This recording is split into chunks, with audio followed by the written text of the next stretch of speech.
There I stood in my entryway, my fingers hesitating above the brass handle, stealing one final glance at my reflection in the antique mirror mounted beside the door. The face staring back revealed exhaustion that went far beyond physical fatigue, the kind of weariness that settles deep into your soul after countless years of maintaining family harmony at any cost. Dark circles shadowed my eyes, testament to sleepless nights spent reviewing financial documents and worrying about family dynamics that had grown increasingly toxic over the past year. The mirror itself held memories, a wedding gift to my parents from my grandmother, its ornate silver frame tarnished with age but still magnificent. I could almost see the ghosts of family gatherings reflected in its surface, happier times when Miranda and I had stood side by side, arms linked, laughing at some shared joke. When had it all gone so terribly wrong? When had my sister's love transformed into this calculating coldness that now defined our relationship? I straightened my navy wool jacket, the one my mother had helped me choose for important business meetings. She would have been horrified to know I was wearing it to what might be the last civil conversation with her daughter. I drew in a steadying breath, tasting the faint scent of the vanilla candle I had burned the night before in a futile attempt to calm my nerves, and extended my hand toward the exit. My destination was Miranda's residence for what she had termed a healing breakfast gathering.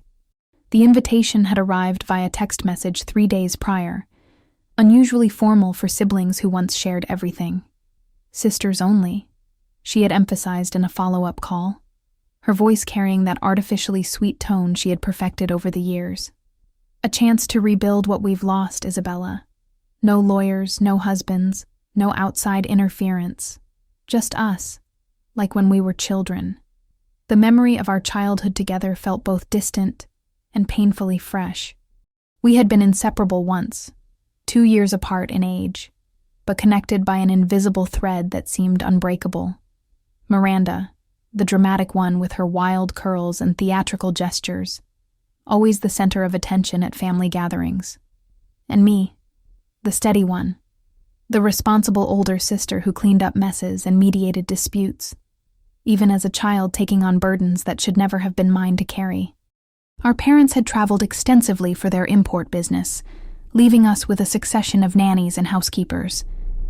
Miranda had thrived in the chaos, charming each new caregiver with her precocious wit and manufactured tears when discipline was required. I had learned to be the translator between Miranda's storms and the adult world's expectations, always smoothing the way, always making excuses, always protecting her from consequences. Perhaps that had been my first mistake, teaching her that someone would always be there to catch her when she fell. Yet as my fingers nearly grasped the door mechanism, my cellular device vibrated against my leg with an urgency that made my heart skip. I retrieved it from my pocket, anticipating a message from her inquiring about my arrival time, or perhaps sharing some last-minute detail about the breakfast menu. Miranda had always been particular about food presentation, another trait that had evolved from endearing quirkiness into exhausting perfectionism. Instead, the display illuminated with an urgent communication from David, the legal counsel who had handled our family's estate matters for the past 15 years.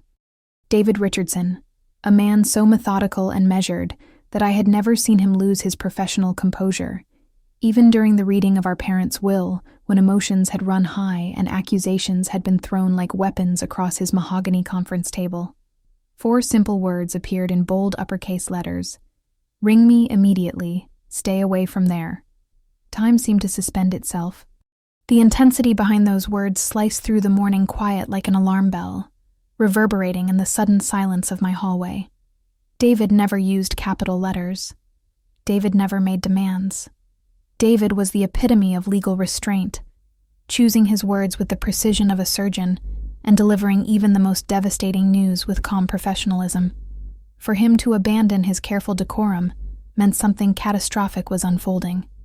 My finger wavered above the screen momentarily, 1,000 possibilities racing through my mind. Had Miranda been in an accident? Had something happened to Emma? Or was this connected to the increasing tension that had been building between us since our parents' death 18 months ago? The fights about money, about the estate, about responsibilities that Miranda seemed to view as my natural burden to bear, while she lived her carefully curated social media life. I pressed the call button, my hand trembling slightly as I raised the phone to my ear. David picked up before the first tone could complete its cycle, his voice cutting through the silence with surgical precision. "Isabella," he said, and I could hear him moving, perhaps pacing in his office or gathering papers with unusual haste. "You must listen with absolute attention. This is not a conversation for pleasantries or gradual revelation. Your safety may depend on your immediate compliance with what I'm about to tell you." His tone dropped to an urgent whisper that sent chills down my spine, carrying an undercurrent of fear I had never heard from him before. "Avoid that residence at all costs. Do not enter that house. Consume nothing she offers you. No coffee, no pastries, no water, nothing that passes through her hands. Secure your entrance immediately and wait for me. I'm leaving the office now and will be at your location within 20 minutes. The words hit me like physical blows. "David, what are you talking about? It's just breakfast with my sister. What could possibly—" "Isabella." His voice cut through my protest with the sharp edge of absolute authority. "I have documentation in my possession that changes everything we thought we understood about your family situation. I cannot discuss this over an unsecured line, but I need you to promise me that you will not leave your house until I arrive. Can you give me that promise?" The gravity in his voice, the careful emphasis on each word, made my throat constrict. "I promise," I whispered, though part of me still wanted to laugh at the melodrama of it all. This was Miranda, my sister, the woman who cried during commercials for animal shelters, and who had never successfully managed to balance her own checkbook. What could she possibly have done that would warrant this level of alarm? "Lock your door. Draw the curtains. I'll explain everything when I arrive." The line went dead. That instant marked when everything I believed to be solid crumbled beneath me. I remained motionless in my own corridor, my pulse thundering against my chest while my mind raced to make sense of David's warning. The familiar surroundings of my home suddenly felt foreign and threatening. The antique side table where I kept my keys, inherited from my grandmother, seemed to loom larger in the dim hallway light. The family photographs lining the walls, images of happier times, Christmas mornings and birthday celebrations, now appeared to mock me with their frozen smiles. I engaged the deadbolt with hands that shook slightly, the metallic click echoing in the silence like a gunshot. Then I moved through my home systematically, closing curtains and checking window locks with the paranoid efficiency of someone who had never before questioned her physical safety. Each familiar room felt different now, viewed through the lens of David's inexplicable urgency. In my study, surrounded by the financial documents and client files that usually brought me comfort with their logical order, I tried to piece together what could have triggered such alarm. Had Miranda done something illegal? Was this connected to the estate disputes we had been navigating since our parents' death? The questions multiplied without answers, each possibility more unsettling than the last. Before I reveal what David presented to me that morning, I need you to understand something. Leave a comment below telling me where you're reading this tonight. I want to see how far this story travels, because what happened to my family could happen to yours. The techniques Miranda employed, the psychological manipulation, the legal strategies, these aren't unique to wealthy families with complicated estates. These are patterns that repeat themselves in families across all economic levels, in every community, wherever narcissistic personality disorder intersects with financial opportunity and family trust. The warning signs were there. I can see them clearly now, looking back with the clarity that only comes after surviving such betrayal. But in the moment, when you're living inside the manipulation, when the person destroying your life is someone you've loved since childhood, the mind creates elaborate justifications and explanations for behavior that should have sent you running for cover. 25 minutes passed in agonizing slow motion before I heard David's car in my driveway. I watched through the curtain as he emerged from his black sedan, ignoring the downpour entirely. The sight of him was both reassuring and terrifying. This man who had guided my family through decades of legal matters now moved with urgent purpose that suggested our current crisis transcended anything we had previously faced. He strode up my pathway through the icy precipitation while pressing a bulky manila envelope against his torso, as if it held state secrets. His usually immaculate appearance was disheveled, his silver hair darkened with rain, his expensive overcoat spotted with water, his face drawn with exhaustion, and something that looked suspiciously like fear. David Richardson afraid. The concept seemed impossible. When I answered the door, he bypassed any pleasantries or embraces. No inquiry about my well-being. No comment on the weather. No apology for the dramatic summons. He simply moved past me into my home with the focused intensity of a man on a mission, deposited the dampened documents onto my granite countertop with careful precision, and turned to engage the security lock behind him with movements that suggested this was not his first time dealing with situations requiring such precautions. "Take a seat, Isabella," he instructed, his voice carrying that emotionless, businesslike quality he typically reserved for reading wills or delivering devastating legal verdicts. But underneath the professional facade, I could detect something else. A personal investment in my welfare that went beyond our attorney-client relationship. David had known my family for decades, had watched Miranda and me grow from children into adults, had been present at weddings and funerals and celebrations. This wasn't just legal counsel anymore. This was a family friend trying to save someone he cared about. "The information I'm about to present will cause you significant pain," he continued, removing his rain-spotted coat and hanging it over a kitchen chair with the deliberate movements of someone buying time to choose his words carefully. "You must examine it with clinical detachment, as if you were reviewing a stranger's financial records, rather than your own family's private affairs. Not as a sister, not as someone who loves Miranda despite her flaws. Are you capable of maintaining that level of emotional distance?" The question hung in the air between us, weighted with implications I didn't yet understand. David's gray eyes held mine with steady intensity, and I realized he was genuinely concerned about my ability to psychologically survive whatever revelations lay within that envelope. When had my family situation become so dangerous that a man who had weathered decades of contentious legal battles was worried about my emotional stability? I gave a silent nod, my throat constricted beyond speech by a growing sense of dread.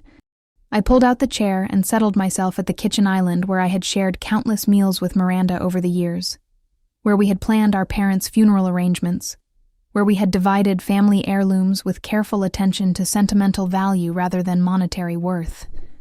Now it would become the surface where I discovered how thoroughly my sister had betrayed every shared memory and broken every bond that had once held our family together. The envelope felt substantial in my hands, thick with documentation that suggested extensive research and preparation. As I opened the flap, I noticed David watching my face carefully, as if prepared to intervene should my reaction become too extreme. That level of concern from a man known for his emotional restraint was perhaps more frightening than whatever lay within the documents themselves. The initial page wasn't an invitation or personal correspondence. It was legal paperwork, an emergency ex parte petition requesting conservatorship over both person and property. The formal language was dense with legalese, but certain phrases leaped from the page with shocking clarity. My vision swept across the formal language, extracting the crucial details that would reshape my understanding of everything I thought I knew about my family dynamics. Subject: Isabella Marie Thornfield. Petitioners: Miranda Elizabeth Sterling and Richard James Sterling. Grounds for filing: severe manic episode with psychotic features presenting clear and present danger to personal safety and financial assets. Immediate suspension of legal rights necessary to prevent further deterioration and protect remaining estate assets from reckless disposal. The clinical language felt like physical blows. Each carefully chosen legal term was designed to strip away my identity, my autonomy, my fundamental rights as an adult citizen. But beyond the immediate horror of the allegations, what struck me most forcefully was the level of preparation evident in the documentation. This wasn't a spontaneous response to a family crisis. This was a calculated legal strategy that had been months, possibly years, in development. A bitter laugh threatened to escape from deep within me, sharp and uncontrolled, carrying a note of hysteria that I recognized as dangerous. I suppressed it through sheer force of will, knowing that any display of emotional instability would only validate whatever narrative Miranda had constructed about my mental state. I could not afford the luxury of genuine reaction. Every response would now be scrutinized as potential evidence of the very incapacitation they were alleging. "They're claiming I've lost my sanity," I stated, my voice eerily controlled despite the chaos raging in my mind. The words felt foreign on my tongue, as if I were reading lines from a script for a particularly twisted form of theater. Beyond that, David clarified, indicating the second section of the documentation with his index finger. They're alleging total incapacitation, complete inability to manage your personal affairs, your financial decisions, your basic daily functions. Examine their supposed evidence, but prepare yourself. They've been building this case for a considerable period of time. His warning carried the weight of professional experience with family betrayals that had crossed the line into criminal territory. David had seen siblings destroy each other over inheritances, had witnessed the depths of human greed and manipulation, but something in his demeanor suggested this case had shocked even his seasoned sensibilities. I advanced to the next page, my hands steady despite the tremor I felt building in my core. A photograph of me from 8 weeks prior appeared, professionally shot from an unflattering angle that emphasized every line of stress and exhaustion. I looked disheveled in the image, my expression wild and unfocused, my clothing marked with what appeared to be crimson stains that looked disturbingly like blood. The timestamp indicated it had been taken with a telephoto lens from a significant distance, suggesting premeditation and planning that chilled me to my bones. The description beneath read in stark black text, "Subject displaying aggressive, unpredictable conduct at parental memorial service. Evidence of violent outburst resulting in physical alteration with family members and destruction of personal property. Witness accounts confirm pattern of escalating behavior consistent with acute psychological breakdown." I studied the image, and suddenly the recollection crystallized with perfect clarity, like a financial statement finally balancing after hours of searching for a discrepancy. The memorial service. I had chosen my mother's treasured ivory silk gown for the occasion, a decision that had sparked the first argument with Miranda about appropriate grief behavior. She had insisted that wearing our deceased mother's clothing was morbid and attention-seeking, though I had simply wanted to feel connected to the woman who had raised us with such patience and love. I had maintained composure beside the burial site, despite Miranda's increasingly theatrical displays of grief that seemed designed more for the benefit of the cameras than genuine emotional expression. She had hired a photographer for the funeral, claiming she wanted to document this important family transition, though I had found the idea ghoulish and inappropriate. Now I understood the true purpose of that documentation. The memory continued to unfold with devastating clarity. Miranda had appeared to lose her balance near the graveside, lurching forward with a stumble that seemed authentic in the moment, catching herself on my arm as if for support. In her other hand, she had been holding an enormous glass of Merlot, inappropriate for a mourning funeral, but Miranda had claimed she needed it to cope with the overwhelming emotion. She had proceeded to pour the entire contents down my front, the wine soaking through the delicate silk in seconds and spreading across the white fabric like a slowly expanding bloodstain. I recalled the shocking coldness of the liquid against my skin, the immediate horror of watching our mother's precious dress being ruined, and my first instinct to comfort Miranda, who had begun sobbing with what I had interpreted as mortification over her clumsiness. But now, viewing that professionally captured photograph with the clinical eye David had requested, I could see the careful staging of the entire incident. Miranda's stumble positioned her at precisely the right angle for the telephoto lens. Her accidental spill occurred at the exact moment when the maximum number of funeral attendees would witness the spectacle. And her reaction, the theatrical screaming that followed, had been designed to shift attention from her actions to my supposed mental state. I remembered her words now with perfect clarity. "Dear God, Isabella, you're completely unstable.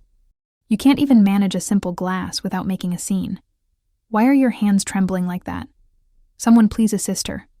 I think she might be having some kind of breakdown." My hands hadn't been shaking. I hadn't been carrying any beverage. The wine glass had never been in my possession. But her immediate, loud allegations of my instability, combined with my appearance in that stained white dress, had created exactly the narrative she needed. The other mourners, already uncomfortable with the emotional intensity of a funeral, had been all too willing to accept her explanation for what they had witnessed. She had deliberately doused me with wine, and then immediately shifted the blame to my supposed mental instability. Yet in that moment, with every observer turning their attention to me, with the crimson stain expanding like a wound across my chest while Miranda continued her performance of concerned sisterly worry. I appeared completely unhinged. The photographic evidence supported every claim she was now making about my psychological state. Her clumsiness had been calculated theater. She had been orchestrating evidence for this moment, documenting my supposed deterioration with the methodical precision of someone building a legal case. Every family gathering, every shared meal, every moment of vulnerability I had shown in her presence, all of it had been catalogued and weaponized against me. She orchestrated everything, I murmured, my voice barely audible as the full scope of the deception became clear. The wine incident, the screaming, the concerned performance for the witnesses. She was constructing a portfolio of supposed evidence to support this petition. David nodded grimly. The level of premeditation is extraordinary. This wasn't an opportunistic grab for your assets, Isabella. This was a comprehensive, long-term strategy designed to systematically undermine your credibility and create documentation to support claims of mental incapacitation. I continued examining the remaining materials, each page revealing new depths of betrayal. Sworn statements from concerned acquaintances I had never encountered, describing instances of erratic behavior that had never occurred. A detailed medical report from a psychiatrist I had never consulted, complete with fabricated treatment notes and medication recommendations. Financial records showing allegedly reckless spending patterns that bore no resemblance to my actual meticulous money management. Most damaging was a carefully maintained log of missed commitments and appointments, complete with timestamps and witness verification. According to this documentation, I had failed to appear for business meetings, forgotten important deadlines, missed medical appointments, and generally demonstrated a pattern of increasing unreliability that painted a picture of someone losing their grip on basic adult responsibilities. But I knew the truth about those missed appointments. Richard had access to my synchronized scheduling system through his role in managing certain family technology accounts. He must have been systematically altering my calendar for months, creating a paper trail of dysfunction while ensuring I remained unaware of the manipulation until it was too late to defend myself effectively. It represented a masterwork of fabrication, a symphony of lies orchestrated with the precision of a military campaign. Their goal extended beyond merely seizing control of my assets. They intended to erase my very identity, to transform me from a competent adult into a legal non-entity whose every decision could be overruled by court-appointed guardians who happened to be my own family members. The scope of the betrayal was breathtaking in its audacity and heartbreaking in its personal nature.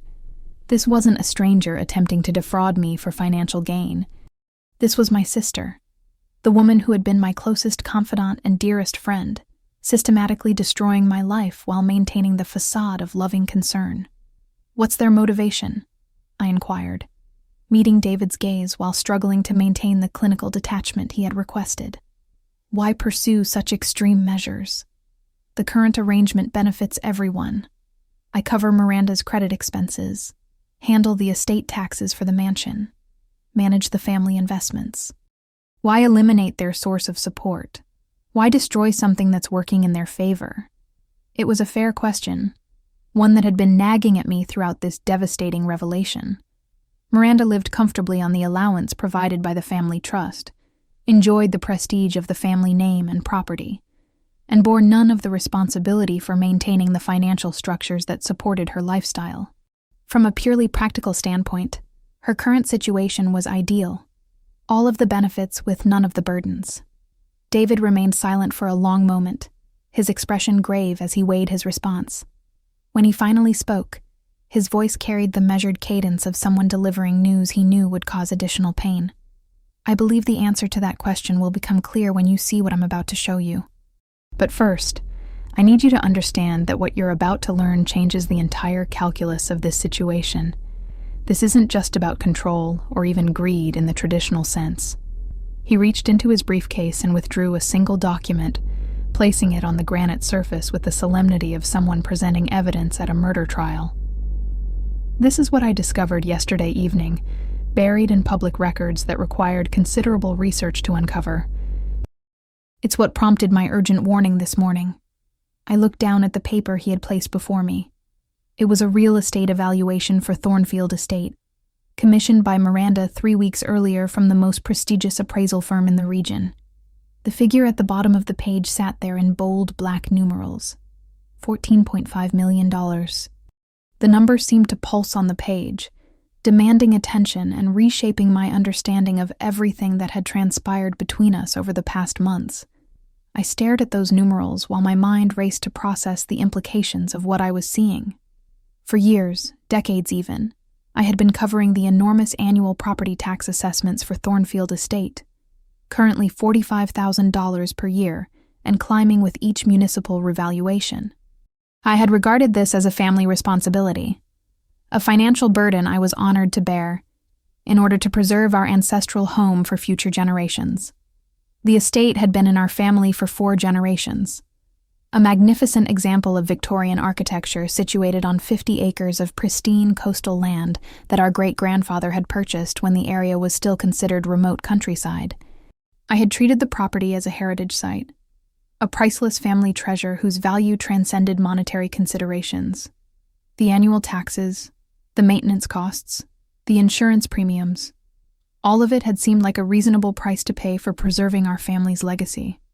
I had never considered selling it, never even obtained a current market appraisal, because the thought of converting our ancestral home into liquid assets felt like a betrayal of everything our family represented. Miranda had always expressed similar sentiments about the estate, speaking eloquently about the importance of maintaining family traditions and preserving our heritage for future generations. She had been particularly vocal about this during discussions of our parents' estate planning, insisting that the property should never leave family hands regardless of financial pressures. I had admired her commitment to our shared history and had gladly assumed the financial responsibility for maintaining that commitment. But this appraisal revealed the truth about Miranda's perspective on our family heritage. She didn't perceive Thornfield Estate as a family treasure to be preserved. She saw it as a lottery ticket worth $14.5 million, a massive asset that was currently locked in a trust structure that prevented her from accessing its value.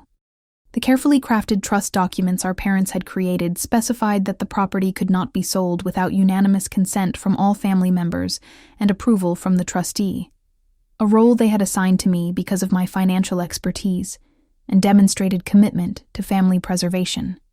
Under the current legal structure, Miranda could live at the estate indefinitely, could enjoy its prestige and beauty, could even make reasonable modifications with trustee approval. But she could not convert it to cash. She could not liquidate the single largest asset in our family's portfolio. And apparently, that limitation had become intolerable to her. The chill that swept through me as I absorbed this revelation wasn't terror or even anger. It was the cold, analytical detachment I experienced when discovering major irregularities in a client's financial records during a forensic audit. I recognized this feeling because I had encountered it many times in my professional life. The moment when disparate pieces of financial data suddenly aligned to reveal a pattern of fraud or embezzlement. This wasn't a family catastrophe born from mental illness or emotional dysfunction. This was a fraudulent scheme designed to circumvent legal protections and access assets that were intentionally placed beyond the reach of any single family member. And I was not the victim of my sister's mental health crisis. I was the target of a carefully planned financial crime. The trustee, myself, represented the primary obstacle to Miranda's access to $14.5 million in liquefiable assets. If I were declared mentally incompetent by a court, that trustee role would transfer to a backup guardian, most likely the very family members who had filed the petition. They would then have legal authority to make decisions about the estate that had previously required my approval and oversight. I closed the folder containing the conservatorship petition, my hands perfectly stable despite the magnitude of what I had just learned. The initial shock was giving way to something far more useful, the focused analytical mindset that had made me successful in forensic accounting. This was no longer a family dispute. This was a case, and I was going to solve it. "Very well," I declared, my voice carrying a confidence I hadn't felt in months. "They desire an unstable sister who needs protection from her own poor judgment. Instead, they're going to receive a comprehensive forensic investigation conducted by someone with 20 years of experience uncovering exactly this type of financial fraud."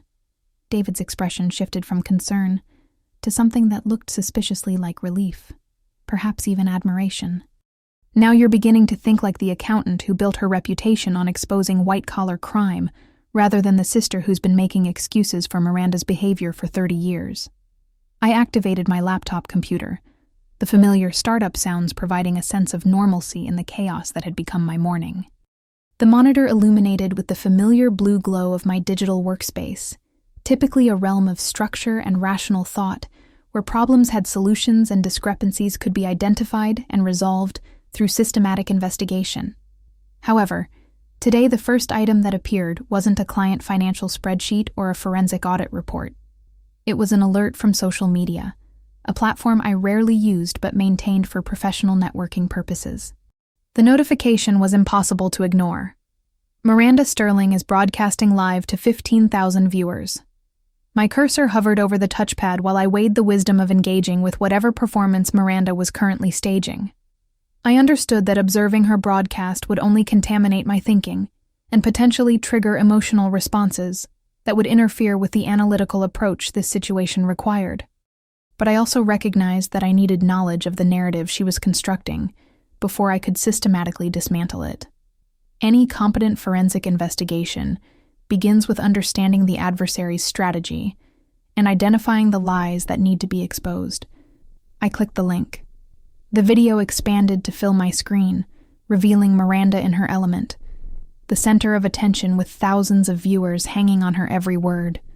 She was positioned in her sunlit family room, the same space where we had celebrated countless holidays and family milestones, now transformed into a stage for what I immediately recognized as an Academy Award-worthy performance. She wasn't dressed in her typical haute couture designer clothing that had become her trademark since marrying Richard. Instead, she wore a soft, oversized cream sweater that made her appear smaller and more vulnerable than her actual statuesque frame. Her usual perfect makeup had been replaced with a carefully constructed appearance of distress, slightly smudged mascara, red-rimmed eyes, and that particular pallor that suggested sleepless nights and overwhelming worry. Her positioning within the frame was masterful, utilizing natural lighting that created an almost angelic glow around her figure, while casting subtle shadows that enhanced the impression of someone bearing an enormous emotional burden. Even her posture had been carefully considered, knees drawn up defensively, arms wrapped around herself in a gesture of self-protection, head slightly tilted in the universal body language of vulnerability and appeal for sympathy. "I never wanted this situation," she whispered to the camera, her voice cracking with precisely the right amount of emotion to touch hearts without appearing overdramatic. The crack in her voice was perfectly timed, occurring at the moment when maximum emotional impact could be achieved. I know many of you have noticed my absence from posting recently, and you deserve to know the truth about why I've been struggling to maintain my usual positive energy. The comment section was already exploding with supportive responses, hearts and crying emojis flooding the chat faster than they could be read. Her followers, mostly women who had been drawn to her carefully curated lifestyle content, were responding exactly as she had anticipated. Miranda had spent years building this audience, sharing just enough personal vulnerability to create genuine emotional connections, while maintaining the aspirational lifestyle content that kept viewers engaged. "The reality is," she continued, pausing to dab at her eyes with a tissue and a gesture that appeared spontaneous, but was clearly practiced, "our family is experiencing a crisis that I never could have imagined. My sister Isabella, and please, I need you to understand that we adore her deeply. She's been like a second mother to me since our parents passed, but she's unwell. She's spiraling in ways that terrify us." The lies flowed from her lips with such apparent sincerity that I found myself momentarily questioning my own perceptions. This was the power of masterful manipulation, the ability to present fiction with such conviction that even the victim begins to doubt their own experiences. "We attempted a quiet intervention today," she continued, her voice growing stronger, as if she were drawing courage from the support visible in the comments. "Nothing confrontational or dramatic, just a simple breakfast meeting, sisters sitting together and talking honestly about our concerns. But she wouldn't even answer her door. She's become paranoid, convinced that we're her enemies rather than the people who love her most in this world." I watched the comment count climbing rapidly, thousands of viewers sharing this intimate family moment, and offering their support for Miranda's apparent struggle with a mentally ill family member. The responses were predictable and heartbreaking. "You're such a caring sister." Sending prayers for her recovery.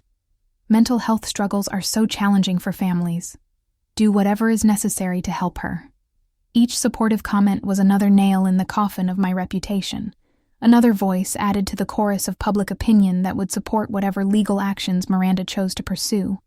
She was creating a vast network of witnesses to my alleged mental illness, people who would remember this broadcast and nod knowingly when news of the conservatorship petition became public.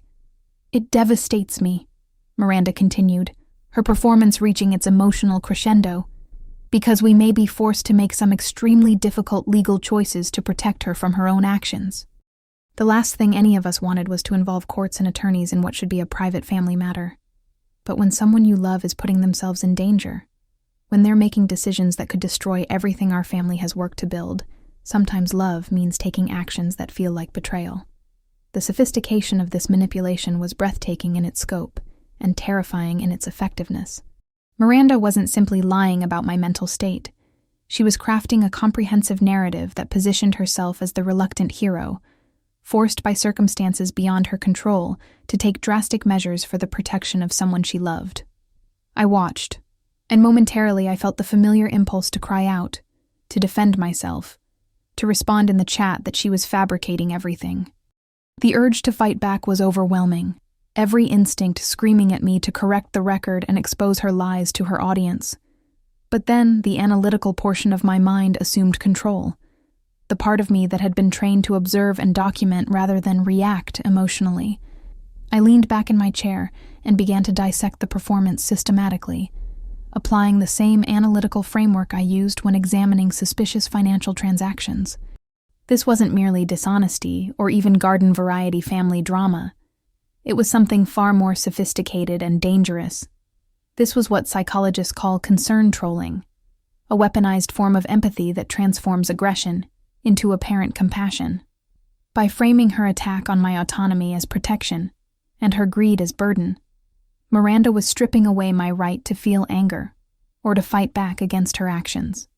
She was preemptively stealing my credibility by positioning herself as the caring family member, making difficult decisions for someone who lacked the capacity to make those decisions herself. If I retaliated now, if I attempted to defend myself against these allegations, I wouldn't appear like a victim standing up for herself. I would seem like an unstable patient attacking her caregiver. Any anger I expressed would be interpreted as evidence of the very mental illness she was describing. Any defense I offered would be dismissed as the paranoid delusions of someone who couldn't recognize her own need for help.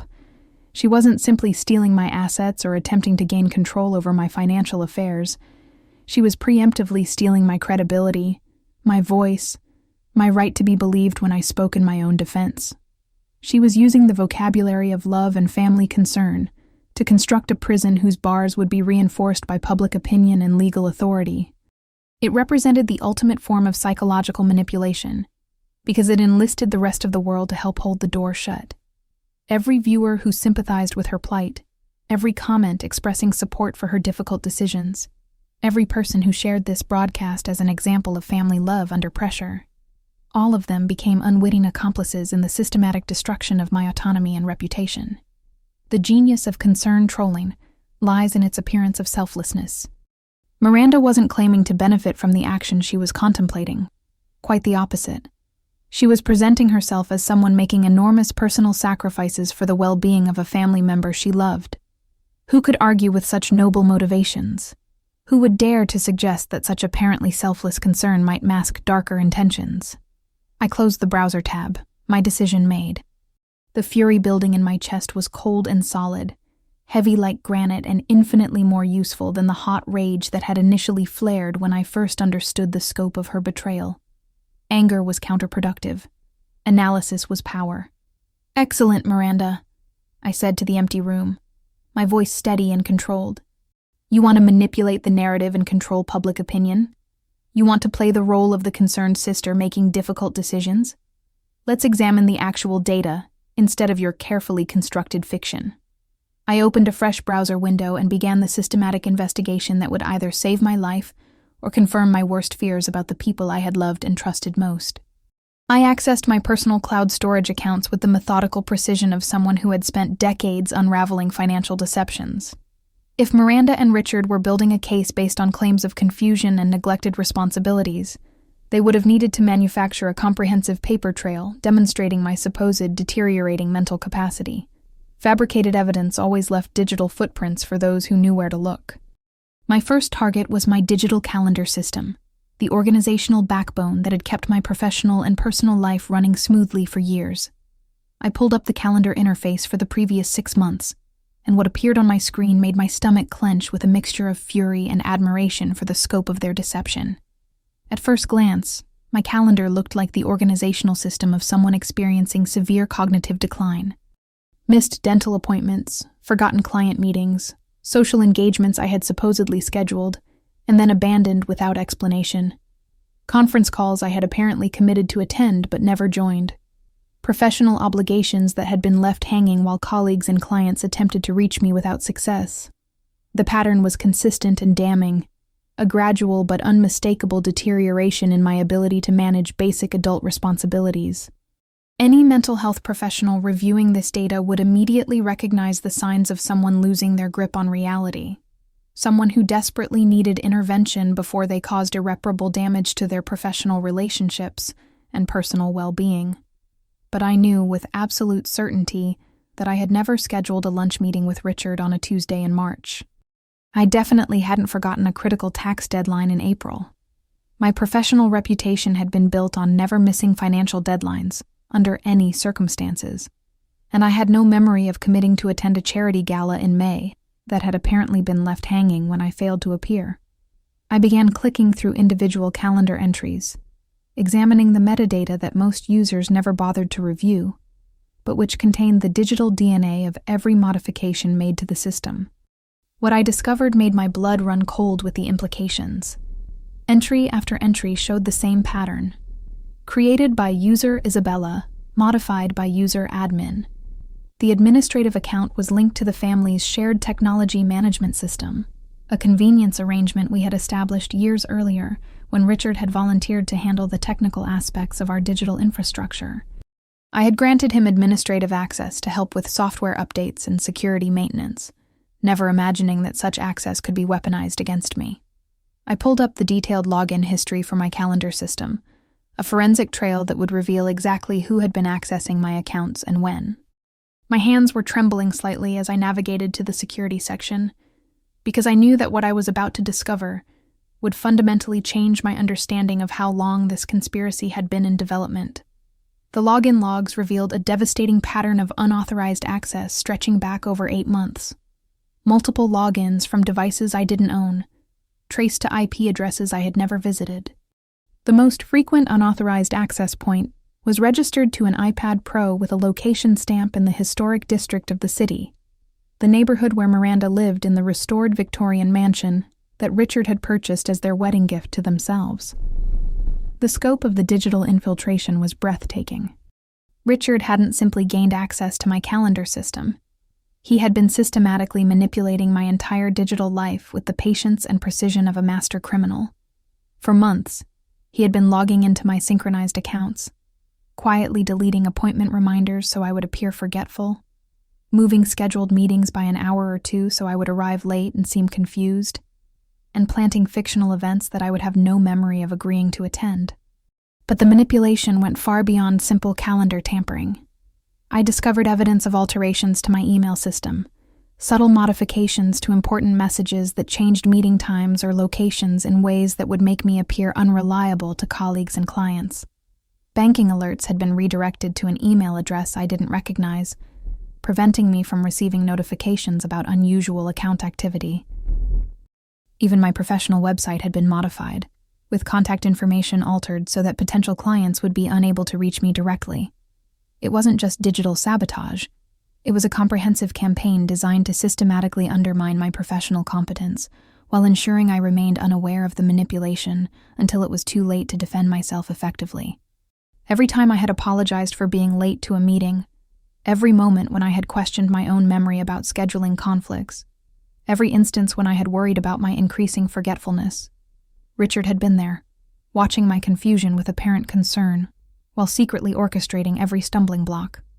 It was a digital lobotomy, performed with surgical precision by someone who had intimate access to every aspect of my technological life.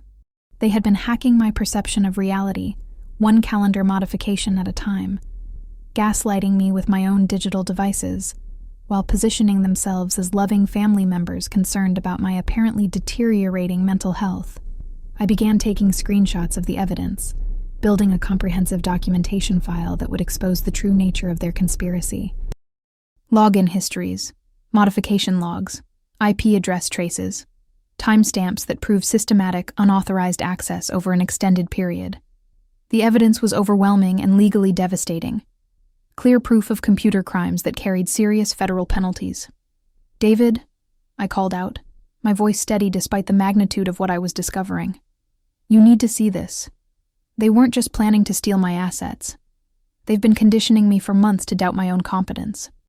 David appeared at my shoulder, his expression growing increasingly grim as I walked him through the digital evidence. His legal mind was clearly calculating the criminal implications of what we were observing, but I could also see personal anger building behind his professional facade. This level of betrayal transcended mere financial crime. It was psychological warfare conducted by people who were supposed to love and protect me. "This is extraordinary," he murmured, studying the screen with the focused attention of someone who had seen many forms of family betrayal, but never anything quite this sophisticated.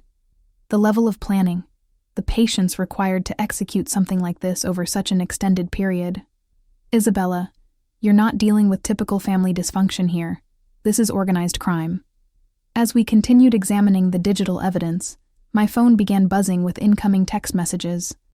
The first few appeared to be from concerned friends and colleagues, people who had apparently seen Miranda's live broadcast and were reaching out to offer support during what they perceived as a family crisis. "Isabella, saw Miranda's post. So sorry you're going through this. Here if you need anything. Thinking of you during this difficult time. Mental health struggles are hard on everyone. Stay strong. Miranda is such a good sister for trying to help you. Hope you get the support you need." Each message was a knife twist, evidence of how effectively Miranda's public relations campaign was working. She was building a network of witnesses to my supposed mental illness, people who would nod knowingly when the conservatorship petition became public knowledge. By the time I attempted to defend myself, public opinion would already be firmly established in her favor. But the messages that followed were different in tone and content. These were from professional contacts, clients, and colleagues who had been dealing with the mysterious scheduling problems that I now understood had been artificially created. "Isabella, we missed you at the quarterly review meeting yesterday. This isn't like you. Is everything all right? Your assistant said you canceled our lunch meeting, but I never received confirmation from you directly. Should we reschedule? The Peterson audit materials were due today, but your office says you're unavailable. This is the second deadline we've missed. We need to discuss alternative arrangements." The professional messages revealed the full scope of the damage that had been done to my reputation. Colleagues who had trusted me for years were beginning to question my reliability. Clients were starting to seek alternative service providers. The systematic sabotage of my calendar system hadn't just been preparation for the conservatorship petition. It had been designed to destroy my professional standing and isolate me from potential allies who might have questioned the narrative of my supposed mental decline. I realized with growing horror that I was already beginning to lose my livelihood, my professional network, and my reputation for competence. By the time the legal proceedings commenced, I would appear to the court as someone whose life was already in shambles, someone who clearly needed intervention to prevent further deterioration. The brilliance of their strategy was becoming clear. They hadn't simply planned to fabricate evidence of mental illness. They had created real-world consequences that would support their fabrications. Missed deadlines, confused colleagues, failed professional obligations. All of it would appear to any outside observer as genuine evidence of someone losing their grip on reality. David was studying my expression with growing concern. "Isabella, I can see you processing the implications of this evidence, but we need to stay focused on building our defense rather than becoming overwhelmed by the scope of their planning. What they've done is criminal. and criminal behavior creates evidence that can be used to expose them. His words helped refocus my attention on the task at hand. I wasn't just finding errors in their fabricated narrative anymore. I was building a case file that would expose their conspiracy and potentially send them to federal prison for computer crimes, wire fraud, and attempted theft of assets through fraudulent legal proceedings.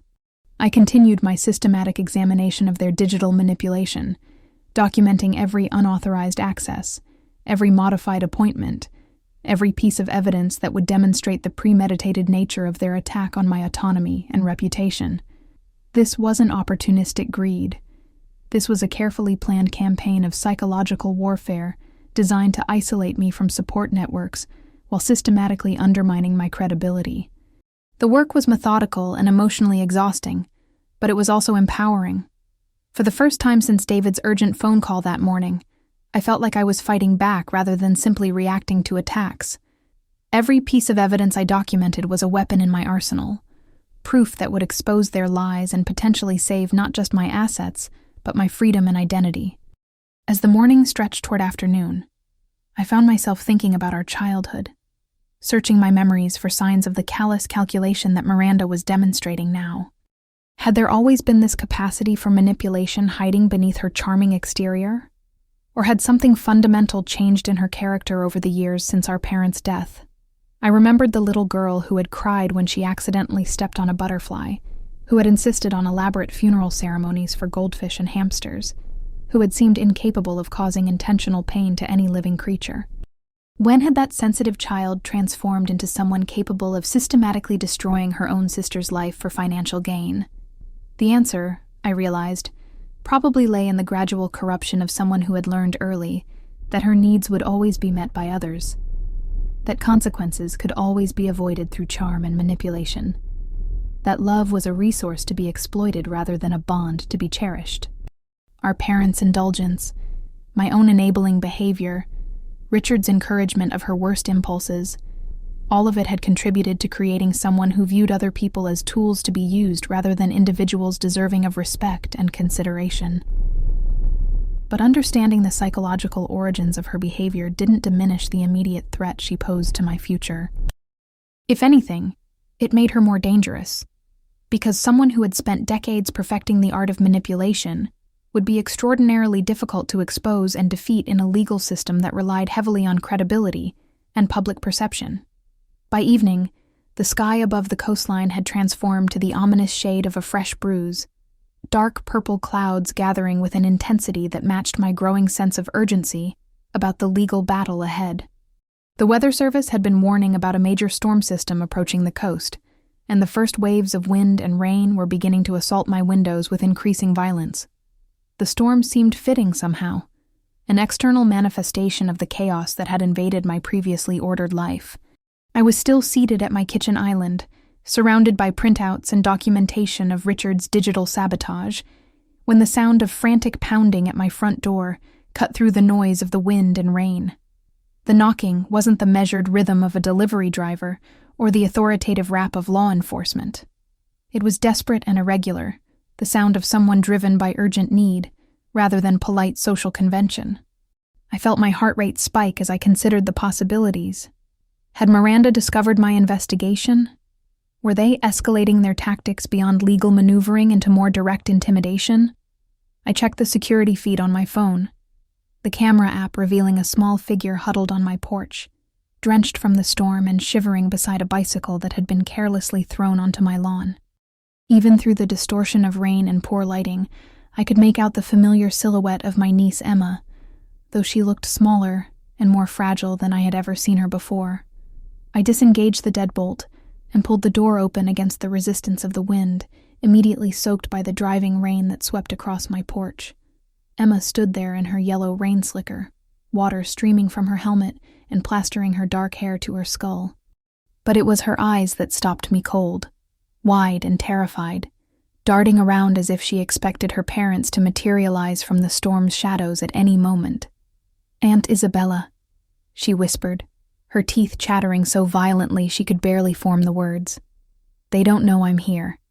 Please don't tell them I'm here. Please." The desperation in her voice cut through my shock, and activated every protective instinct I possessed. I pulled her inside immediately, wrapping her in a warm towel while my mind raced to understand what could have driven a 17-year-old girl to bicycle through a dangerous storm to reach my house without her parents' knowledge. "Get warm," I said, guiding her to the kitchen island where David had left me only an hour earlier. "Let me make you some tea, and then you can tell me what's wrong." While I prepared the tea, I studied Emma's demeanor with growing alarm. This was not the confident, sophisticated teenager I had watched grow up over the past few years. This was someone operating in a state of barely controlled panic, someone who had been pushed beyond her emotional limits by circumstances she couldn't handle alone. I had always maintained a cordial but distant relationship with Emma, largely because Miranda had carefully controlled access to her daughter over the years. Family gatherings were structured affairs where Emma appeared briefly for photographs and polite conversation before being dismissed to other activities. I knew she was intelligent and academically successful, but I had never been permitted to develop the kind of close relationship that might have existed between an aunt and her only niece. Now, observing her in my kitchen while she wrapped her hands around the warm mug, I realized I was seeing the real Emma for perhaps the first time. Without her mother's careful coaching and supervision, without the performance of happy family dynamics, she looked like what she actually was, a child caught in circumstances beyond her comprehension or control. "I had to sign it," she burst out suddenly, the words tumbling over each other in a rush of confession and guilt. "Mom made me sign a paper about you. She wrote everything out and told me exactly what to say, and she said if I didn't sign it, she would take away my college fund. She said you were sick and we had to help you, but the words she made me write, they were lies, Aunt Isabella. They were all lies. Her words hit me like physical blows, confirming my worst fears about the depths of their conspiracy." Emma was referring to the witness affidavit that had been included in the conservatorship petition, the sworn statement from a concerned family member describing instances of my allegedly erratic and dangerous behavior. According to that document, Emma had personally witnessed me engaging in threatening behavior toward family members, had observed me making irrational financial decisions, and had been present during episodes where I had appeared confused and potentially violent. The affidavit painted a picture of someone whose mental state had deteriorated to the point where they posed a danger to themselves and others. But Emma was telling me that every word of that testimony had been fabricated, that she had been coerced into signing false statements under threat of having her educational future destroyed. My own sister had held her daughter's college fund hostage to extort perjured testimony in a legal proceeding designed to steal my autonomy and assets. "They made me write that you screamed at me during Christmas dinner," she continued, tears streaming down her face as the guilt and fear she had been carrying poured out in a torrent of confession. "They said I had to describe how you threw dishes and scared everyone. But that never happened, Aunt Isabella. You've never even raised your voice to me. You've always been kind and patient, even when I was little and probably annoying." The specificity of her revelations was devastating because I could see exactly how Miranda had constructed each false scenario with careful attention to psychological credibility. The Christmas dinner incident she described would have been particularly damaging because it suggested I was becoming violent in family settings where children were present, indicating a level of mental deterioration that would require immediate intervention. "And they made me say you talked about hurting yourself," Emma whispered, her voice barely audible above the storm. "Mom said that was the most important part, that the judge would have to do something if they thought you might hurt yourself. But you never said anything like that.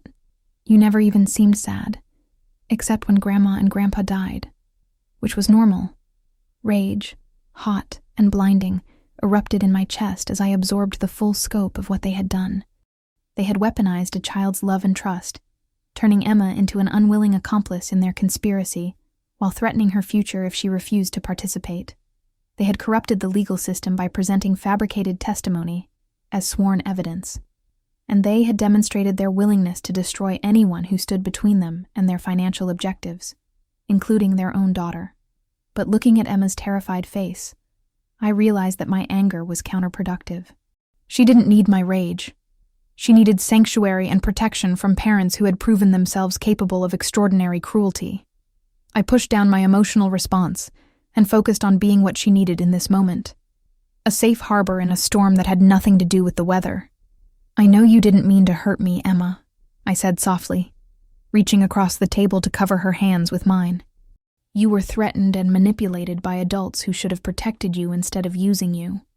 What they did to you is not your fault, and what they forced you to sign doesn't reflect who you are or what you believe." She looked up at me with eyes that held too much pain for someone so young. "I brought you something," she said, reaching into her soaked backpack with hands that shook from more than just cold. "Dad thinks he's so smart with his computer passwords, but he uses the same one for everything. He left a recording in the cloud storage that he doesn't know I found." She extracted a tablet from her bag, the device protected by a waterproof case that spoke to the level of planning that had gone into her desperate journey to my house. "I think you need to hear this before they do something terrible tomorrow." Emma pressed play on an audio file, and suddenly my kitchen was filled with voices I recognized but had never heard speak with such casual cruelty. The recording quality was excellent, clearly captured during a video call or conference session that had been automatically saved to Richard's cloud storage.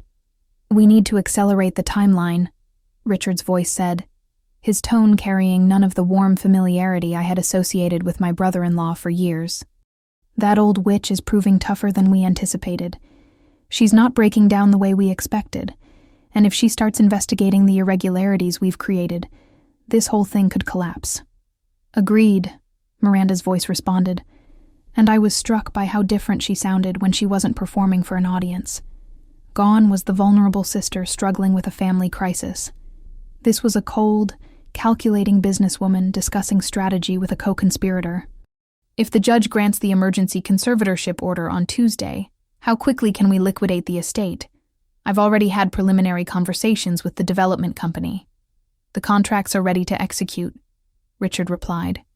"The buyers have cash in escrow, and they're eager to begin demolition for the new resort complex. Once Isabella is institutionalized, she won't even be aware the property has been sold. The legal framework will be in place to override any objections she might raise." "Perfect. We just need to ensure Emma keeps her mouth shut about the affidavit. That girl has been getting too sympathetic toward Isabella lately. If she talks to the wrong people or develops a conscience, she could undermine everything we've worked to achieve." Richard's laugh in response was perhaps the most chilling sound I had ever heard, devoid of any warmth or humanity. "If she becomes a problem, we'll simply claim she's inherited the family instability. Mental illness runs in bloodlines, doesn't it? Who would believe the paranoid delusions of a teenager with genetic predisposition toward psychological disorders?" The recording ended, leaving my kitchen in a silence that felt heavier and more oppressive than the storm raging outside. Emma was staring at her lap, shame burning across her cheeks as she absorbed the casual cruelty with which her own parents had discussed destroying her credibility if she interfered with their plans. I looked at this brave, terrified girl, who had risked everything to bring me evidence that would save my life and freedom, and I realized that the geometry of this conflict had just fundamentally shifted. Up until this moment, I had been fighting to preserve my assets, my home, and my reputation. I had been focused on survival and self-defense, but now I understood that I was fighting for something infinitely more precious and fragile than my own well-being. I was fighting to protect the shield of innocence that still surrounded this child, the last barrier standing between Emma and a lifetime of learning that love is conditional, that family is a battlefield, and that the people who claim to care about you are often the ones most willing to destroy you for personal gain. This was the moment when I realized that defeating Miranda and Richard wasn't enough. I had to destroy them completely, not out of vengeance, but out of necessity. If they survived this legal battle with their freedom and resources intact, Emma would spend the rest of her childhood, and possibly her entire life, under their control, learning to become either a victim or an accomplice in their ongoing crimes against anyone who stood in their way. Miranda wasn't just attempting to steal a house worth $14.5 million. She was in the process of stealing her own daughter's moral compass, teaching Emma that truth is whatever you can force people to believe, that love is a weapon to be wielded against the vulnerable, and that family loyalty means participating in the destruction of anyone who inconveniences your plans. If I lost this battle, Emma would remain trapped in that house with people who had proven their willingness to sacrifice her psychological well-being for financial gain. She would watch them celebrate their victory over me, absorbing the lesson that cruelty and manipulation were not just acceptable, but profitable strategies for getting what you wanted in life. I couldn't allow that to be her inheritance from this family crisis. I reached across the table and placed my hand over Emma's, feeling the tremor in her fingers that spoke to months of suppressed fear and guilt. When I spoke, my voice carried a conviction I hadn't felt since this nightmare began. "You did the right thing by coming here, Emma," I said, meeting her eyes with steady confidence. "You just provided me with the evidence I needed to end this conspiracy permanently. And I promise you something. They are never going to threaten you again. Not your college fund, not your future, not your right to live without fear in your own home."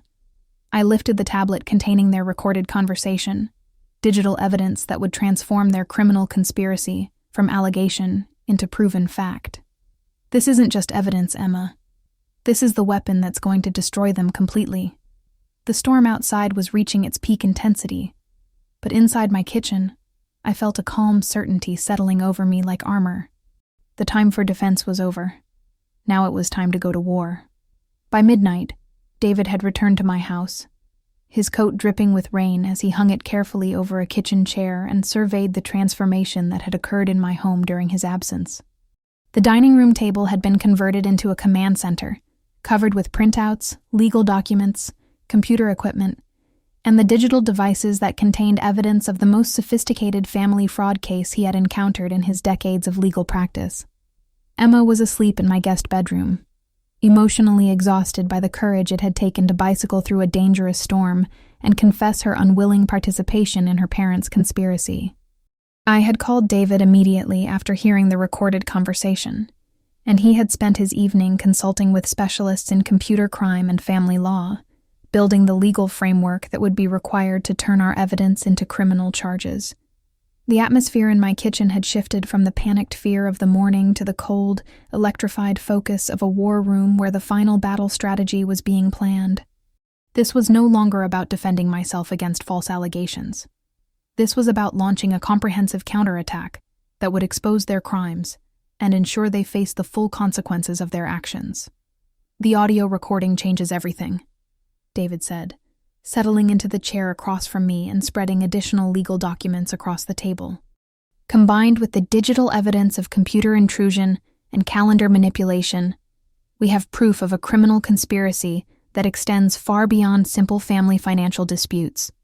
He had been busy during his absence, consulting with federal prosecutors who specialized in white-collar crime and computer fraud. The evidence we had assembled wasn't just sufficient to defend against the conservatorship petition. It was enough to launch a federal criminal investigation that could result in decades of prison time for both Miranda and Richard.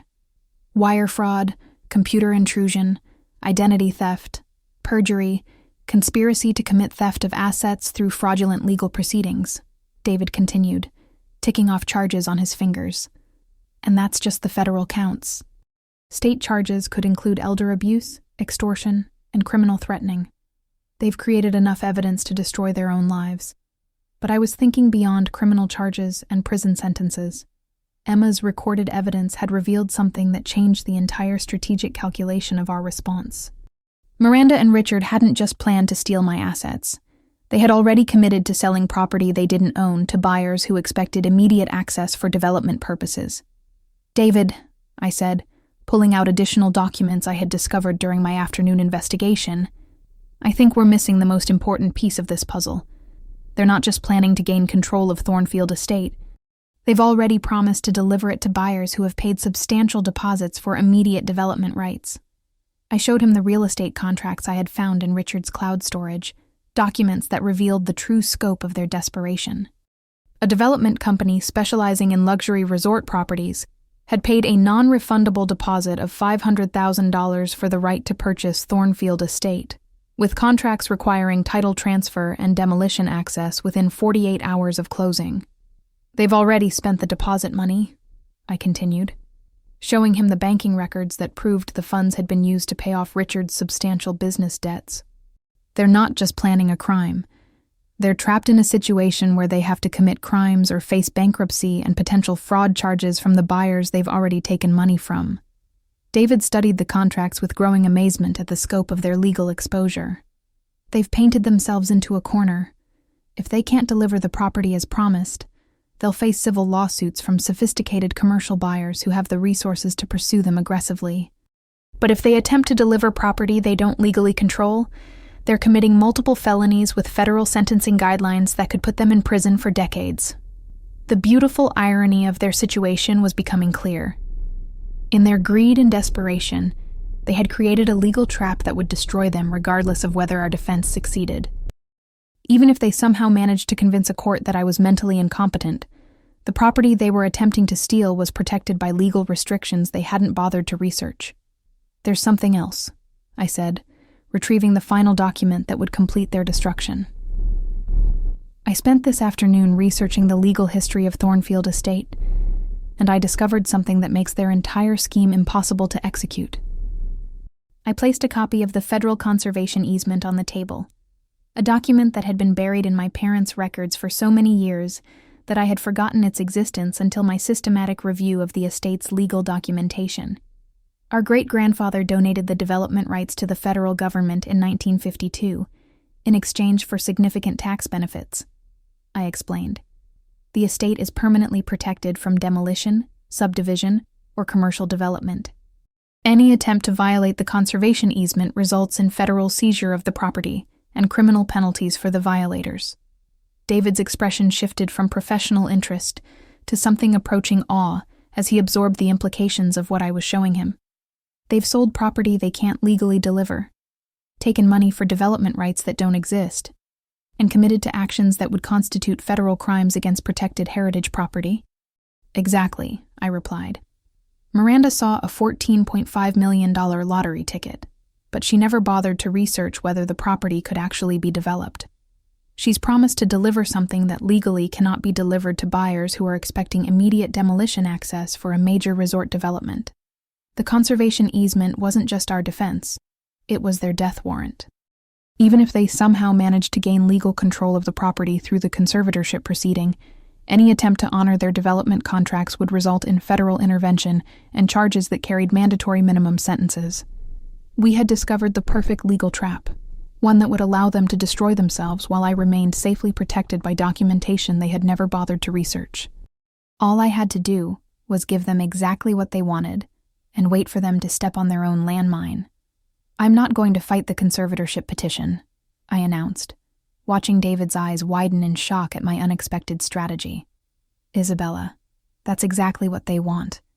If you don't contest their allegations, the court will almost certainly grant some form of protective order that gives them control over your affairs." "Let them have it," I replied, my voice carrying a calm confidence that reflected hours of strategic planning. "But only over the estate property, and only temporarily. I'm going to play the role they've written for me, the fragile sister who needs protection from her own poor judgment. I'll agree to a limited conservatorship that gives them exactly what they think they want." David was studying my expression with the careful attention of someone trying to determine if his client was having a psychological break under pressure. "Isabella, I need you to explain your reasoning here, because from my perspective, you're proposing to hand them victory in exchange for nothing." "I'm proposing to hand them enough rope to hang themselves," I corrected. "They've already committed to selling the property to developers who expect immediate access. If I fight the conservatorship and win, they'll have time to develop new strategies and potentially escape the legal consequences of their existing commitments. But if I give them control quickly, they'll move forward with their development contracts immediately." I pulled out copies of the federal conservation documents, pointing to the specific language that would trap them. The moment they attempt to honor their demolition commitments, federal agents will intervene to protect the heritage property. The developers will realize they've been defrauded. The criminal charges will follow automatically. David was beginning to see the elegant simplicity of the strategy. You're using their greed and desperation against them. They're so focused on gaining control of the asset that they haven't properly researched the legal restrictions on its use. Exactly. And the beauty of this approach is that I don't have to prove they're criminals.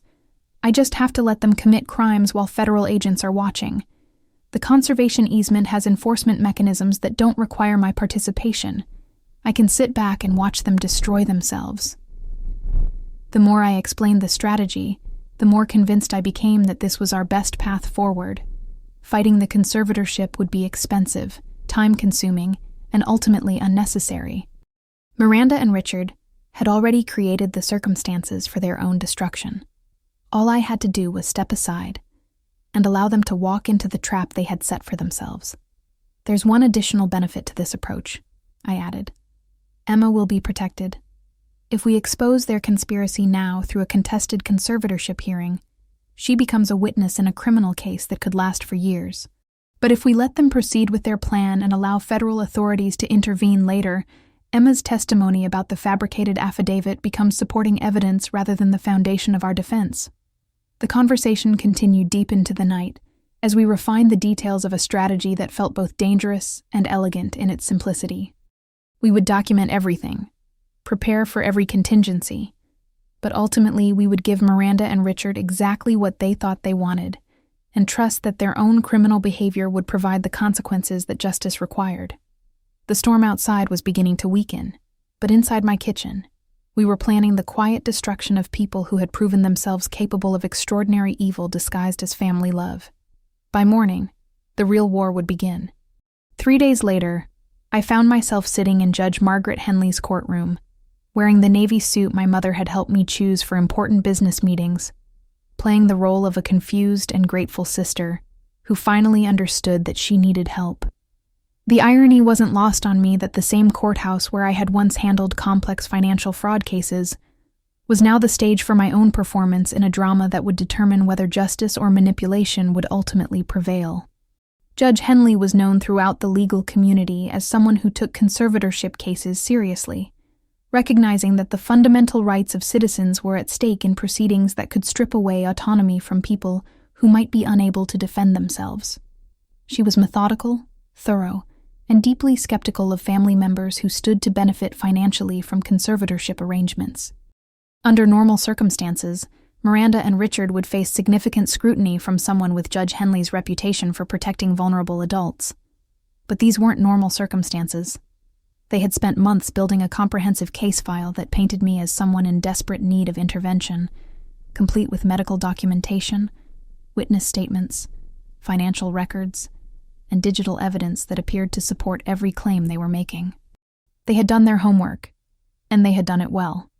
Miranda sat at the petitioner's table with her attorney, a sharp-dressed woman who specialized in complex family law cases involving substantial assets.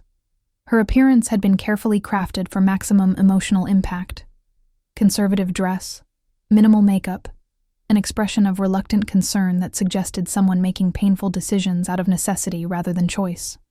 She periodically dabbed at her eyes with tissues, the picture of a loving sister forced by circumstances to seek legal intervention for a family member she adored.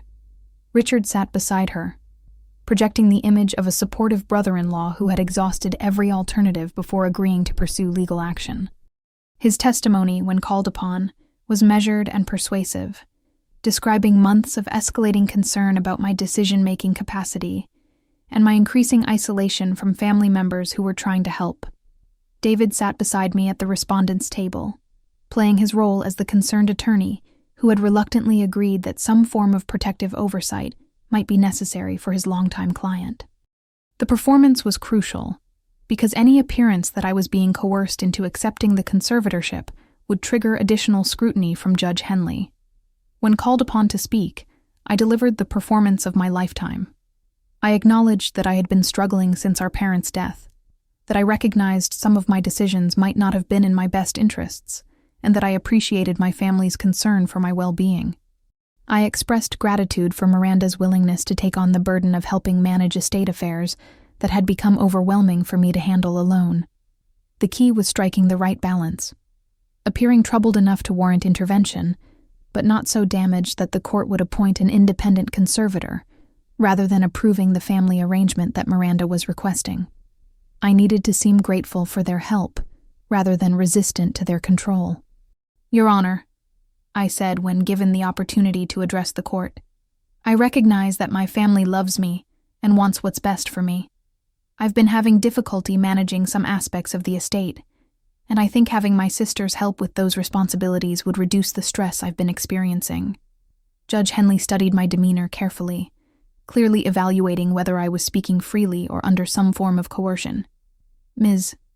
Thornfield, do you understand that granting this petition would give your sister significant authority over your financial affairs and property management decisions? I do, Your Honor, and I trust Miranda's judgment. She's always been the practical one in our family. The words tasted like poison in my mouth, but they served their purpose.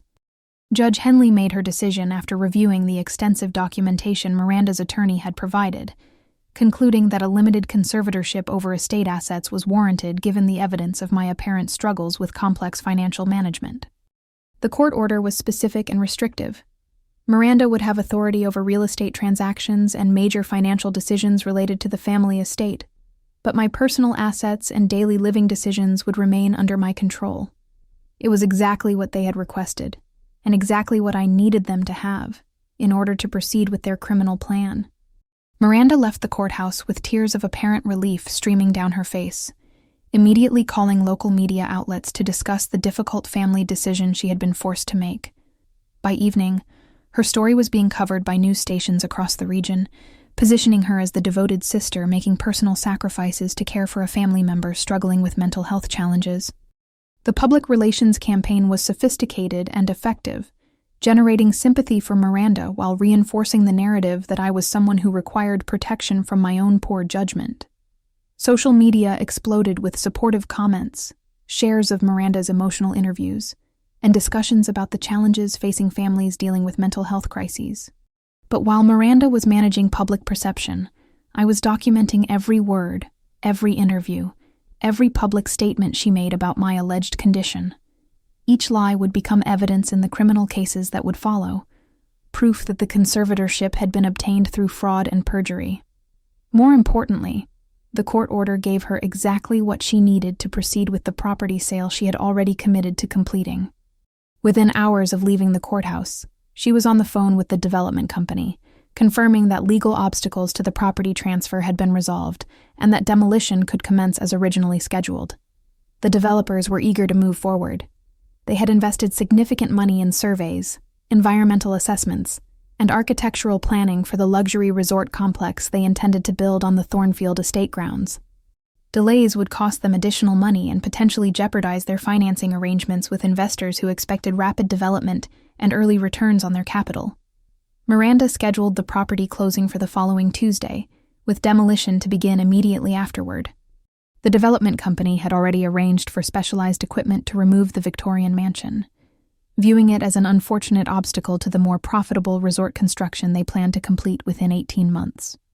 I spent the weekend in a strange state of calm anticipation, knowing that everything was proceeding exactly as planned while watching Miranda celebrate what she believed was her triumph over the family member who had stood between her and financial freedom for so many years. She posted extensively on social media about the difficulty of making decisions for someone she loved, the emotional toll of family caregiving, and her commitment to protecting our family's legacy while ensuring I received appropriate care. The irony was devastating and perfect. She was publicly documenting her fraud while believing she was building sympathy for difficult decisions made out of love. Emma spent the weekend with me, officially because Miranda was too emotionally drained to provide proper supervision for a teenager, but actually because I had insisted on having her present when everything unfolded. She needed to see that justice was possible, that adults who abused their power could face consequences, that speaking truth to authority was not only the right thing to do, but could be effective in stopping evil. On Monday evening, I made a single phone call to the federal office responsible for enforcing conservation easements on protected heritage properties.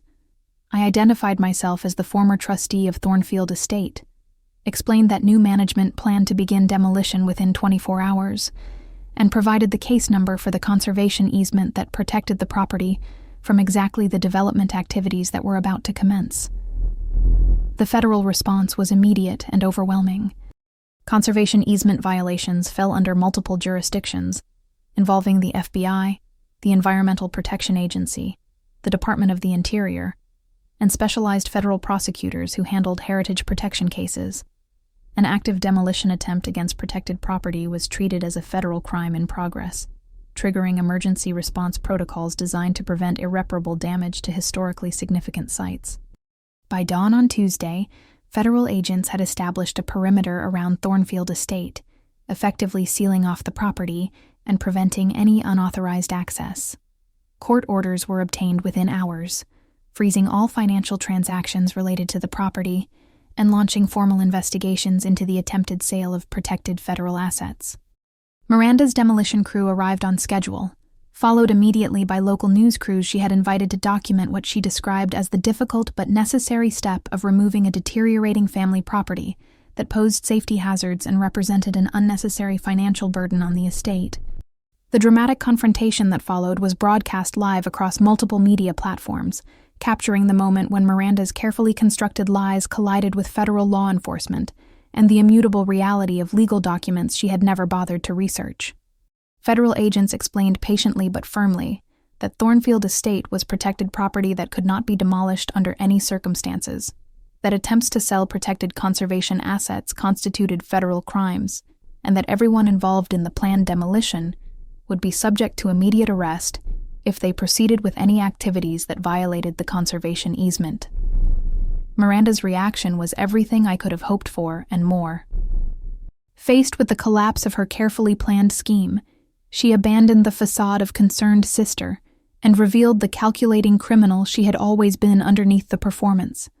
She screamed at federal agents, demanded to know why they were interfering in private family business, and insisted that she had legal authority to dispose of property that belonged to her family.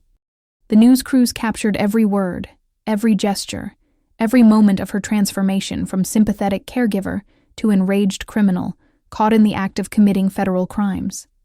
The contrast between her public image and her actual behavior was so stark that even viewers who had initially sympathized with her family situation began questioning the truthfulness of her previous statements.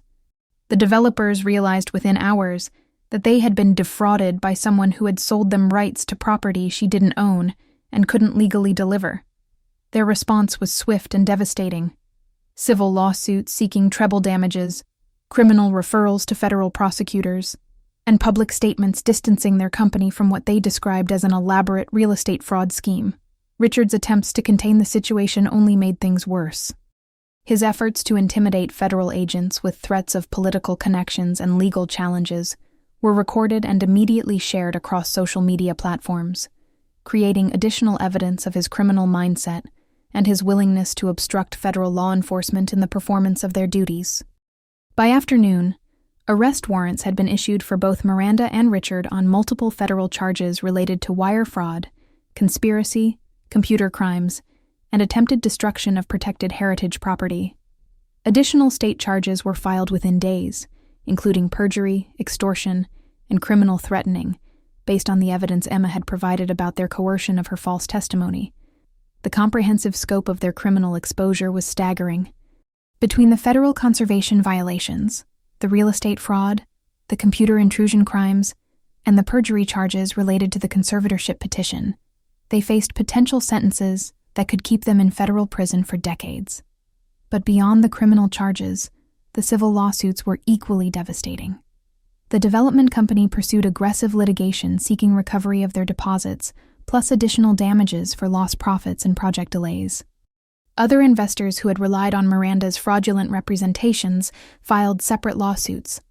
Even the attorney who had represented her in the conservatorship proceeding filed malpractice claims against her for providing false information that had exposed him to potential criminal liability. The media coverage was relentless and universally negative. Miranda's previous social media posts about caring for a mentally ill family member were contrasted with recordings of her callous discussions about institutionalizing me while stealing my property. Her public image as a devoted sister was systematically destroyed by evidence of her calculating cruelty and criminal behavior. Emma testified before a federal grand jury about the coercion she had experienced, her false affidavit, and the recordings she had made of her parents discussing their criminal conspiracy. Her courage in speaking truth despite threats to her college fund was widely reported, transforming her from a victim of family manipulation into a symbol of young people standing up to adult corruption. The conservatorship was reversed within weeks once the criminal evidence became public, with Judge Henley expressing her outrage at being deceived by fraudulent testimony and fabricated evidence. The court issued strong language condemning the abuse of the legal system for criminal purposes and referring the case to federal prosecutors for additional charges related to fraud upon the court. Within 6 months, both Miranda and Richard had been convicted on multiple federal charges and sentenced to lengthy prison terms that reflected both the financial scope of their crimes and the calculated cruelty they had demonstrated toward family members.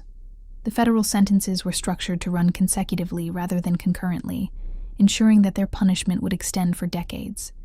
The civil judgments were equally comprehensive, stripping them of virtually all assets and ensuring that victims of their fraud would receive compensation while the criminals faced genuine financial consequences for their actions.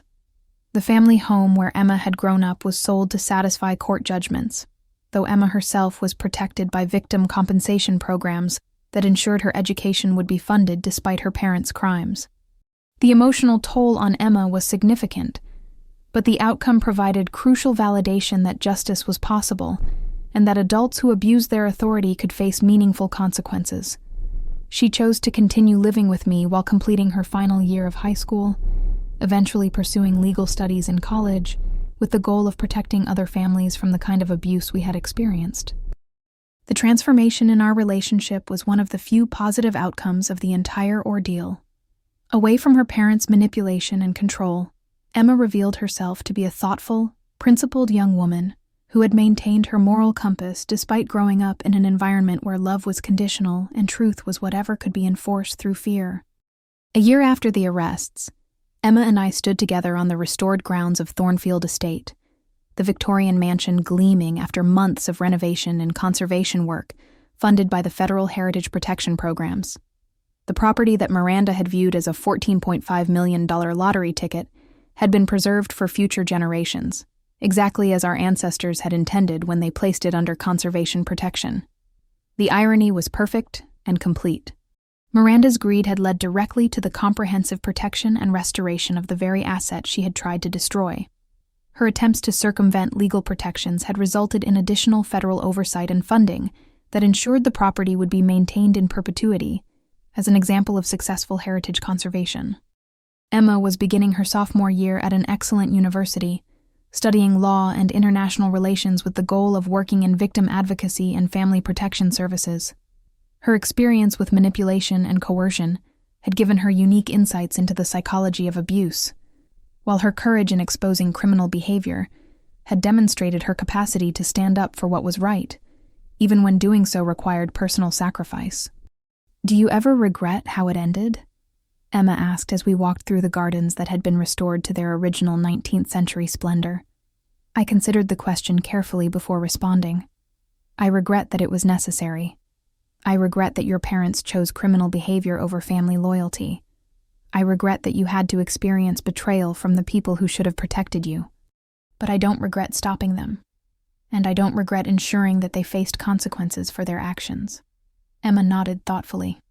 "I keep thinking about what would have happened if you had tried to fight them in court rather than letting them walk into their own trap. Do you think justice would have been as complete?" It was a sophisticated question that revealed the analytical mind Emma had developed through processing her traumatic experience. "I don't think so," I replied. "Fighting them directly would have made it about credibility and perception, areas where they had significant advantages due to their preparation and public relations skills. By letting them commit crimes while federal authorities were watching, we removed the element of he said, she said, and made it about documented criminal behavior. So sometimes the best way to defeat evil people isn't to fight them directly. Sometimes the best way is to give them enough rope to hang themselves," I confirmed. "Your parents were so focused on their short-term goal of accessing money that they ignored the long-term legal consequences of their actions. They defeated themselves through their own greed and impatience." We continued walking through grounds that would never be developed, past a mansion that would never be demolished, in the company of family that would never again be poisoned by the calculating cruelty that had infected our relationships for so many years. The silence between us was comfortable and healing, the quiet of people who had survived a war and emerged with their principles and their relationship intact. Sometimes the smartest way to win isn't to fight the enemy directly. Sometimes it's to step aside and let your enemy walk into the trap they've set for themselves. Sometimes justice comes not from your actions, but from allowing evil to reveal itself completely and face the natural consequences that such revelation inevitably brings. The estate was protected.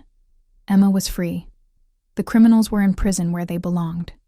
And truth had prevailed over manipulation, though it had required patience and strategy rather than direct confrontation. It was, I reflected, exactly the kind of ending that our ancestors would have approved of. Justice served with quiet dignity, family preserved through principled action, and legacy protected for future generations who would benefit from the courage required to expose evil and defend what was right. The sun was setting over the ocean beyond our property, painting the sky in shades of gold and amber that reminded me why this place was worth fighting to preserve. Tomorrow would bring new challenges and opportunities, but tonight, standing with Emma on grounds that would remain in our family forever, I felt the deep satisfaction that comes from choosing principle over expedience and discovering that justice, while sometimes delayed, can ultimately prevail over the most sophisticated forms of evil.